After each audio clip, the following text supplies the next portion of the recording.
Berlin. Reuters. Europe's Airbus AIR.PA on Monday said it had received a firm order for 5 MRTT tankers that will be funded by Germany and Norway and operated as part of a NATO fleet, adding to 2 aircraft already ordered by Luxembourg and the Netherlands.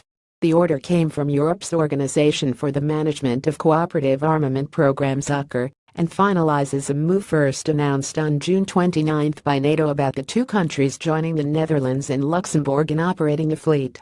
The contract signed Monday includes options for 4 more aircraft, which would enable other countries to join the group, as well as 2 years of initial support, Airbus said.